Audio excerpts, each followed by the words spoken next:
Firing.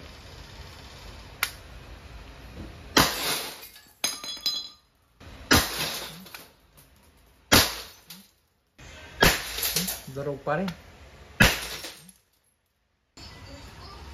Hello guys, welcome to 5th generation Nabishop and welcome to another unboxing and testing. Welcome to another vlog. Shoutout po natin Sir Alvin. So ngayon meron tayo ditong tactical pistol TP50. This is T4A tactical pistol TP50. Ito po yung pistol.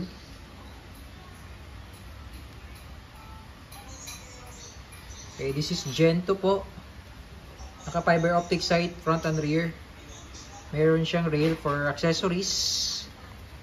6 rounder. Yan yung magazine niya po. Yan po yun. Internal mag. Yan.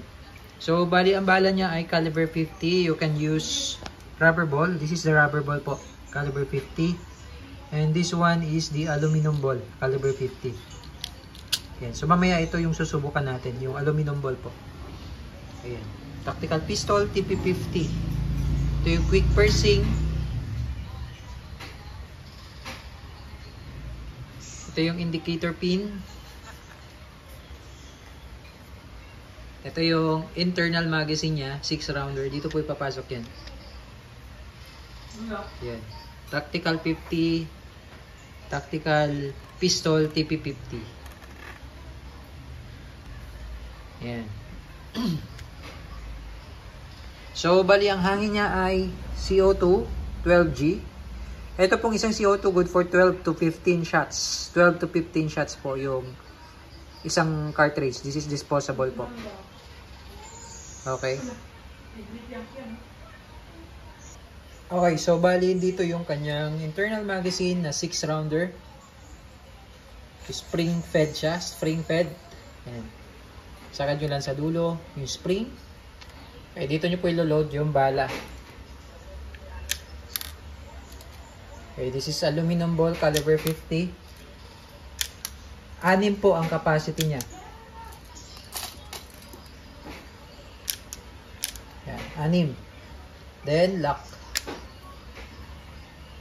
Okay, so loaded na po siya ng aluminum ball caliber 50. Yan. Yan, ito yung quick pursing.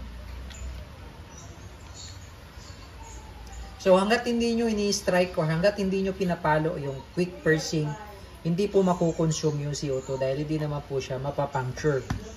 So ito po yung CO2 niya. Yan po yung hindi pa butas. Okay?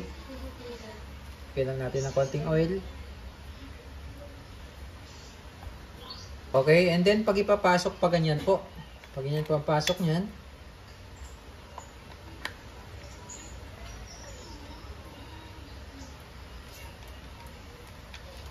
Then, hihigpitan lang po natin, tamang higpit lang para pagka i-release nyo, madali lang siyang ipihit. Okay, sa ngayon po, hindi pa punctured yung CO2. Pwede nyo siyang i-stock kahit ilang buwan, nandyan lang yan. Hanggat hindi punctured yung CO2, hindi makukonsume yan. Okay, pakita ko lang sa inyo na hindi pa siya punctured, na hindi pa natin pinapalo yung kanyang quick pursing. Ayan, pakita ko lang sa inyo. Pwede siyang i-release hanggat hindi pa punctured, kumbaga, yung CO2. Ayan. Hanggat hindi pinapalo yung quick pursing cap na yon, hindi ito mabubutas. Kasi meron siya crayon dito, yan. Yan yung yun yung bubutas doon sa CO2. Kumbaga, naka-ready lang siya. Naka-ready lang yung CO2 dyan. Kapag kailangan ng gamitin, ng pistol, palo lang. Papaluin mo lang siyang ganun. Tapos, aangat dito yung indicator pin, ibig sabihin may pressure na yung loob. So ngayon nakalubog pa siya, di ba? Kasi wala pa siyang pressure. Pag pinalo ko ito, aangat yung indicator pin. And then, pagka once na activated na yung CO2, punctured yung CO2, kailangan po gamitin po. Huwag nyo pong iiwan sa pistol, sa unit na may pressure. Kailangan po. Pero hanggat maaari, kapag hindi naman gagamitin, huwag nyo na lang siyang i-puncture or i-activate. Pero pag gagamitin, once punctured na siya, once activated na yung CO2, kailangan po i-release or gamitin yung CO2. Hindi po siya pwedeng i-stuck sa loob na may pressure. Okay? So ngayon po, papaluin ko na po. Then makikita nyo po, umangat na yung indicator pin. Ibig sabihin, meron na siyang pressure. Okay? So, bali ang nakasalang dyan ay aluminum ball 6 shots. Susubukan natin. Okay, testing caliber 50, tactical pistol caliber 50 by Yomarex. So bali nakasalang dyan is aluminum ball caliber 50. So yun po yung ating mga target. Ayan. Okay, so ang layo natin sa target nasa 3 meters po, 3 meters. Okay, and firing.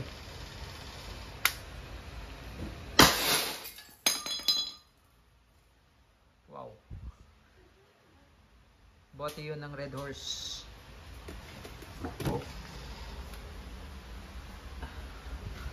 Using the aluminum ball.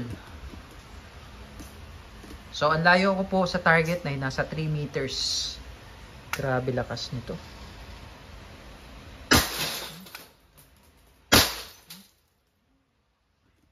Grabe siya, oh. Pati yung tunog po nito guys, malakas po talaga yung tunog. No? Dito na lang natin dahil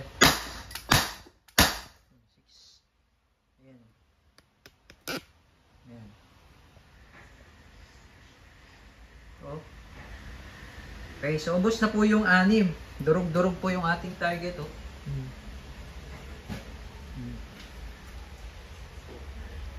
Grabe lakas. So ngayon po, lalagyan natin ng ng rubber ball. Rubber ball naman po yung ilalagay natin. Okay, so ngayon po nag-load tayo ng kanina aluminum ball, ngayon rubber ball. Ayan, yung rubber. Hindi po kita, no, kasi kulay itim. Ayan. So maglalaglag tayo ng isa para makita nyo lang na rubber ball. Ayan. Rubber ball po yung ating nilagay. Okay. So 6 shots pa rin. So malakas siya hanggang 12. 13, 14, 15 mahina na. Okay. So, susubukan natin tong natirang bote. Durog pa rin.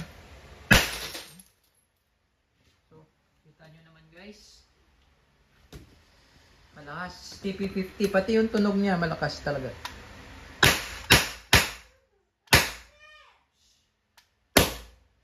Okay, so wala, naka 12 na tayo.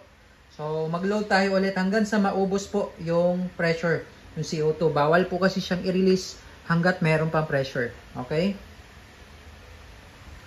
Okay, so ngayon nag-load po ako ng another 6 shots po na rubber ball.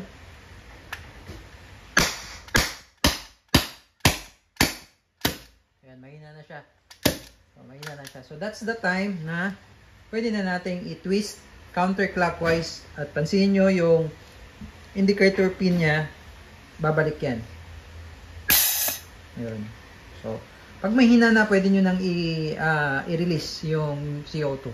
Pero pag malakas pa, bawal po i-release yung CO2.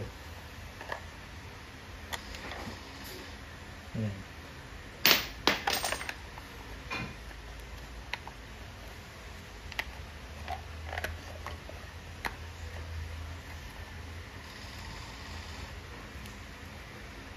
Okay. So, yun po. TP50 tactical revolver, tactical pistol. Tactical pistol caliber 50 by Yomarex. Yan, CO2 powered.